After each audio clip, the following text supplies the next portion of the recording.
안녕하십니까? 우리 인천중앙교회 모든 성도님들 진심으로 이 하나님의 말씀을 사모하여 주의 전을 찾으신 모든 분들 진심으로 환영합니다. 이 시간 하나님의 말씀을 통하여 은혜되는 시간 되기를 간절히 바랍니다. 다 함께 하나님의 말씀 요엘서 2장 12절로 14절에 있는 말씀 보시겠습니다.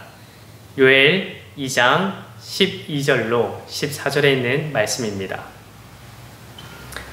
여호와의 말씀에 너희는 이제라도 금식하고 울며 애통하고 마음을 다하여 내게로 돌아오라 하셨나니 너희는 옷을 찢지 말고 마음을 찢고 너희 하나님 여호와께로 돌아올지어다. 그는 은혜로우시며 자비로우시며 노하기를 더디하시며 이내가 크시사 뜻을 돌이켜 재앙을 내리지 아니하시나니 주께서 혹시 마음과 뜻을 돌이키시고 그 뒤에 복을 내리사 너희 하나님 여호와께 소제와 전제를 드리게 하지 아니하실는지 누가 알겠느냐. 지난주부터 우리는 요엘서에 있는 말씀으로 함께 은혜를 나누었습니다. 어떠한 내용을 다루었는지 기억하십니까? 요약하자면 요엘 당시 유다에 내린 메뚜기 떼의 그 재앙이 얼마나 심각했는지, 그리고 그 재앙에서 그들이 취해야 할 행동이 무엇이었는지에 대해서 살펴보았습니다. 이스라엘 백성들이 취해야 할 행동이 무엇이었습니까? 그들은 여호와 하나님께 부르짖어야 했습니다. 여호와 하나님께 회개해야 했습니다. 이것이 재앙을 겪고 있는 이스라엘 백성들이 하나님께 보여야 할 태도였던 것입니다.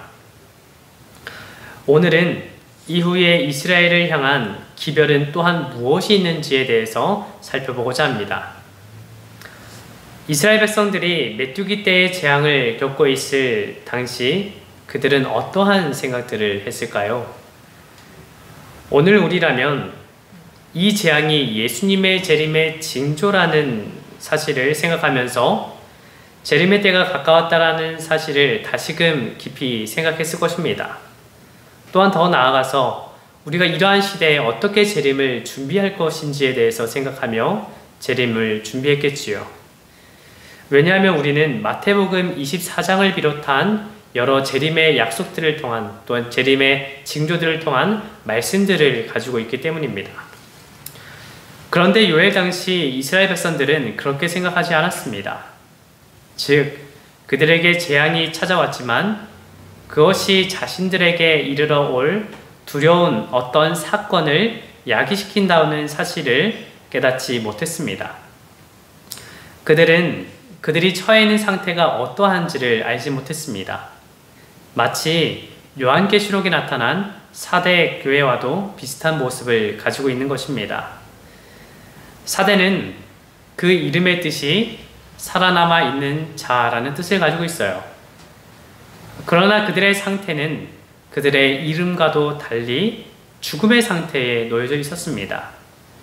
요한계시록 3장 1절로 3절입니다. 사대교회의 사자에게 편지하라. 하나님의 7 영과 7 별을 가진 신 이가 이르시되 내가 내 행위를 아노니 내가 살았다 하는 이름은 가졌으나 죽은 자로다. 너는 일깨어 그 남은 바 죽게 된 것을 굳건하게 하라. 내 하나님 앞에 내 행위에 온전한 것을 찾지 못하였노니 그러므로 내가 어떻게 받았으며 내가 어떻게 들었는지 생각하고 지켜 회개하라. 만일 잊겠지 아니하면 내가 도둑같이 이르리니 어느 때에 내게 이르는지 내가 알지 못하리라. 요엘 당시 이스라엘 상태와 또 이와 상당히 비슷하다 생각이 듭니다. 그들은 하나님께서 택하신 족속이었지만 그와 달리 영적으로는 죽어있는 상태라는 사실을 그들은 인지하지 못하고 있었습니다. 요엘 1장 16절로 20절입니다. 먹을 것이 우리 눈앞에 끊어지지 아니하였느냐? 기쁨과 즐거움이 우리 하나님의 성전에서 끊어지지 아니하였느냐? 씨가 흙덩이 아래에서 썩어졌고 창고가 비었고 곳간이 무너졌으니 이는 곡식이 시들었음이로다. 가축이 울부짖고 소떼가 소란하니 이는 꼴이 없음이라. 양떼도 피곤하도다. 여호와여, 내가 주께 부르짖으오니 불이 목장의 풀을 살랐고 불꽃이 들의 모든 나무를 살랐음이니이다. 들짐승도 주를 향하여 헐떡거리오니 시내가 다 말랐고 들의 풀이 불에 탔음이니이다. 그들이 처해 있는 상황은 너무나 암담합니다. 그들은 자신이 처한 상태를 명확히 보고 깨달아야 했습니다. 그런데도 그들은 어떻게 했습니까? 회개하고 있지 않았습니다. 요엘 1장 14절에서 요엘 선지자는 여호와께 부르짖으라라고 경고의 말씀을 했습니다. 그럼에도 불구하고 여호와 하나님께 부르짖은 자는 19절에서 보면 오직 요엘 선지자밖에 없다라는 사실을 보게 됩니다. 요엘 선지자는 메뚜기 떼의 재앙과 극심한 가뭄을 통해 자신의 눈을 여호와께로 돌립니다. 요엘은 이 재앙을 통해 여호와의 날의 징조들을 발견하게 된 것입니다. 이때 요엘은 여호와의 날을 바라보는 것입니다. 요엘 1장 15절입니다. 슬프다 그 날이여, 여호와의 날이 가까웠나니 곧 멸망같이 젖는 자에게로부터 이르려다. 여호와의 날이 무엇입니까? 그 날은 어떠한 날입니까? 여호와의 날은 양면성을 가지고 있습니다. 주를 사랑하고 주의 뜻대로 살려고 노력했던 백성들에게는 위로와 소망의 날이며, 주를 대적하거나 미워하고 주의 백성을 핍박한 자들에게는 심판과 공포의 날이 여호와의 날입니다. 그런데 대부분의 이스라엘 사람들은 이 여호와의 날이 자신들에게는 단지 위로와 보상의 날이라고 믿었습니다. 마치 재림교인으로서 예수님의 재림의 때에 자신은 의인에 속할 것이고 은연중에 그렇게 생각하고 나서 믿고 있는 것과 같아요. 구원의 확신을 가지고 있는 것은 분명 우리의 믿음 생활에 있어서 중요합니다. 그러나 자신의 영적인 상태를 제대로 보지 못하고 그렇지 못한데 그저 자신은 구원받은 백성일 것이다 라는 생각만 가지고 있다면 문제가 되지 않겠습니까? 여호와의 날은 여호와의 뜻대로 살지 못한 주의 백성들에게도 공포의 날이요 두려운 날인 것입니다. 요엘 2장에서 요엘 선지자의 기별에는 더욱 급박한 목소리가 담겨져 있습니다. 요엘 2장 1절로 2절에 있는 말씀입니다.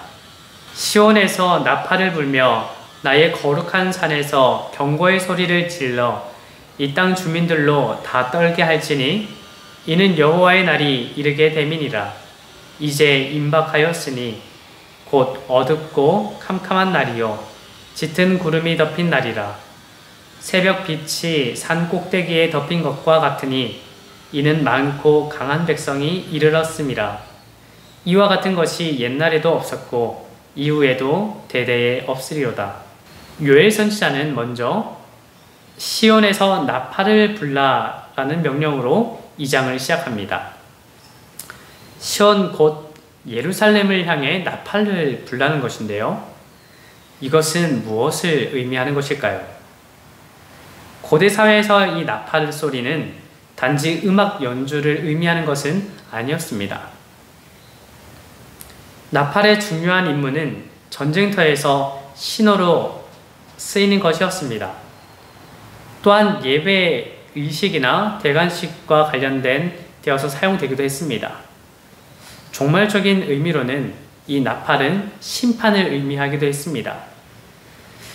요엘은 나팔을 불게 되므로 이스라엘에 무엇인가 임박하고 있다라는 사실을 말하고 있는 것입니다. 무엇이 임박한 것일까요? 심판의 날, 곧 여호와의 날이 임박했다라는 것입니다. 여호와의 날이 임박했으니 나팔을 불고 그 소리를 들은 이 땅 주민들로 그들로 하여금 다 떨게 하라고 말하는 것입니다. 여기서 말하는 여호와의 날에 대해 재림교회 성경주석은 이렇게 기록합니다.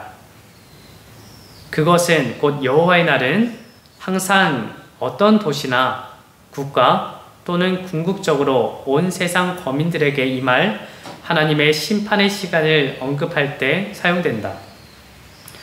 유다를 향한 여호와의 날은 유다가 하나의 국가로서 사악한 길로 계속 가는 것이 더 이상 용납되지 않으며 하나님의 심판이 그 나라에 정해졌음을 의미하는 날이다. 주석에서도 말하는 것과 같이 여호와의 날은 1차적으로 당시 유다에 내릴 임박한 심판에 대해 말합니다. 그러나 당시에만 이 기별이 적용되는 것은 아닙니다. 묘엘의 예언에서 말하는 이 여호와의 날은 세상에 임할 마지막 심판의 날에도 적용되는 것입니다. 따라서 우리는 이 기별의 두 가지 측면을 생각해 볼 수 있는 것입니다. 요엘 2장 2절에서 요엘 선지자는 여호와의 날을 어둡고 캄캄한 날, 짙은 구름이 덮인 날로 표현하므로 상당히 어둡게 나타내고 있는 것을 보게 됩니다. 만일 요엘 선지자의 손에 붓을 쥐어준다면 자신의 머릿속에 있는 그 여호와의 날을 상상하면서 아무래도 그 검은색 계통의 물감을 손에 들고 칠하지 않았을까라는 생각을 하게 됩니다. 믿는 자들에게 여호와의 날은 소망의 날이며 구원과 또한 승리의 날입니다. 그러나 요엘은 이 날을 참혹한 날, 또 심판의 날로 선언하고 있습니다. 이스라엘 백성에게 무슨 문제가 있어도 크게 문제가 있다는 것이죠. 그런데 우리는 이스라엘에게 어떠한 문제가 있었다는 사실을 아는 것으로 멈춰서는 안 됩니다. 왜냐하면 요엘 당시에 이스라엘에게 문제가 있듯이 재림을 기다리는 오늘날 그리스도인들 중에서도 이와 같은 문제를 가지고 있는 이들이 있기 때문입니다. 우리는 오늘 이 경고의 기별을 귀담아 듣고 예수님의 재림을 준비하는데 나는 적합한 삶을 살고 있는지 재평가해 보아야 할 것입니다. 혹시나 우리에게 주신 이 경고에 대해 만성이 되어 있어서 전혀 두려워하거나 근심하는 마음이 없다면 다시금 자신의 상태가 또한 어떠한지를 살펴보아야 합니다. 우리는 어떠합니까? 요엘 2장 2절에서 말하는 것과 같이 이스라엘에게 닥칠 이 여호와의 날에는 많고 강한 백성이 이르게 될 것이라고 말을 하고 있습니다. 여기서 많고 강한 백성이 무엇인지 의문이 생깁니다. 이와 비슷한 표현이 요엘서 1장 6절에서 이렇게 기록합니다. 다른 한 민족이 내 땅에 올라왔음이로다. 그들은 강하고 수가 많으며. 1장에서 다루는 표현들은 메뚜기 떼를 가리키는 표현들입니다. 이와 비슷한 표현인 이 많고 강한 백성도 이 메뚜기 떼를 가리킨다고 해석할 수 있습니다. 요엘은 2장에서 여호와의 날과 메뚜기 떼의 재앙과 연관시켜서 말하고 있는 것입니다. 그들의 파괴력은 정말 실로 막강합니다. 3절로 6절입니다. 불이 그들의 앞을 사르며 불꽃이 그들의 뒤를 태우니 그들의 예전의 땅은 에덴 동산 같으나 그들의 나중의 땅은 황폐한 들 같으니 그들을 피한 자가 없도다. 그의 모양은 말 같고 그 달리는 것은 기병 같으며 그들이 산 꼭대기에서 뛰는 소리는 병거 소리와도 같고 불꽃이 건물을 사르는 소리와도 같으며 강한 군사가 줄을 버리고 싸우는 것 같으니 그 앞에서 백성들이 질리고 무리의 낯빛이 하얘졌도다. 3절에서 불이 앞을 사르며 불꽃이 뒤를 태운다 라고 말을 하고 있는데 이는 걷잡을 수 없는 불길이 지나가는 모습을 연상시킵니다. 또한 예전의 땅은 에덴 동산 같으나 그들의 나중의 땅은 황폐한 들 같으니라고 말하고 있습니다. 이것은 이스라엘 백성들이 살고 있는 땅이 완벽한 땅은 아니지만 그들이 휩쓸고 간 땅과 비교하면 이전에는 에덴 동산과 같다라는 것을 말하고 있는 것입니다. 그만큼 무시무시한 파괴력이 땅을 초토화시킬 것을 말하고 있는 것입니다. 이어 4절부터는 이런 일을 일으킬 메뚜기 떼의 모습과 그들이 일으킬 그 소리를 묘사함으로써 시각적으로 또한 청각적으로 다가오는 두려움을 나타내고 있습니다. 메뚜기 떼의 모습은 말 같고 그 달리는 것은 기병같이 보입니다. 그리고 그들이 뛰는 소리는 병거 소리와도 같고 건부를 사르는 소리와도 같으며 강한 군사가 줄을 버리고 싸우는 것과 같다고 성경은 말합니다. 이 모습은 전쟁터의 한 가운데에서 전쟁의 모습을 목격하는 것과 같습니다. 총알이 왔다 갔다 하며 포탄이 터지는 그런 모습. 그런 가운데 들려오는 땅이 파괴되어가는 무시무시한 소리들. 요엘은 6절에서 그 앞에서 백성들이 질리고 무리의 낯빛이 하얘졌도다 라고 말합니다. 어떠한 상황이 닥치면 얼굴이 하얗게 지르게 되는 것일까요? 죽음을 맞닥뜨린 듯한 두려움과 공포가 자신을 사로잡을 때 그렇게 되지 않을까요? 이스라엘 백성들이 맞게 될 그 날이 얼마나 두려운지를 알 수 있는 말씀입니다. 요엘 선지자는 계속해서 7절로 11절에서 메뚜기 떼에 진행하는 모습을 나타냅니다. 그들이 용사같이 달리며 무사같이 성을 기어오르며 각기 자기의 길로 나아가되 그 줄을 이탈하지 아니하며 피차에 부딪히지 아니하고 각기 자기의 길로 나아가며 무기를 돌파하고 나아가나 상하지 아니하며 성중에 뛰어 들어가며 성 위에 달리며 집에 기어오르며 도둑같이 창으로 들어가니 그 앞에서 땅이 진동하며 하늘이 떨며 해와 달이 캄캄하며 별들이 빛을 거두도다. 여호와께서 그의 군대 앞에서 소리를 지르고 그의 진영은 심히 크고 그의 명령을 행하는 자는 강하니 여호와의 날이 크고 심히 두렵도다. 당할 자가 누구이랴. 그들의 모습은 용사같이 달리며 무사같이 성을 기어오르는 그런 모습이고 자기의 길로 나아가되 막힘없이 진행하는 모습이며 무기를 돌파하고 나아가나 상하지 아니하는 모습 등으로 나타납니다. 즉 인간의 어떠한 노력으로도 막으려 하나 막을 수 없는 상태를 말하는 것입니다. 이처럼 두려운 날이 그들에게 임하는 것을 피할 길은 없을까요? 여호와의 날이 크고 심히 두렵도다. 당할 자가 누구이랴. 지금의 상태라면 그 누구도 이 여호와의 날에서 이런 상황에서 벗어날 수 없음을 말하고 있는 것입니다. 도대체 이스라엘 백성들이 가진 문제가 도대체 무엇이었길래 이러한 일들이 그들에게 내리는 것일까요? 지난주 요엘서 1장에 대해 말씀을 나누었을 때 이스라엘 백성들이 가진 문제는 술 취함에 있다라고 말을 하였습니다. 그러나 술 취함 때문이라는 그런 이유로 이러한 재앙을 내린다고 하기에는 너무나 혹독한 그런 시련이지 않습니까? 이어지는 요엘서 2장 12절에서 우리는 좀 더 구체적으로 이스라엘 백성들이 가진 문제가 무엇이었는지를 발견할 수 있습니다. 12절입니다. 여호와의 말씀에 너희는 이제라도 금식하고 울며 애통하고 마음을 다하여 내게로 돌아오라 하셨나니. 이 말씀에서 이스라엘 백성들이 가진 문제가 무엇인 것 같습니까? 혹시 발견하셨습니까?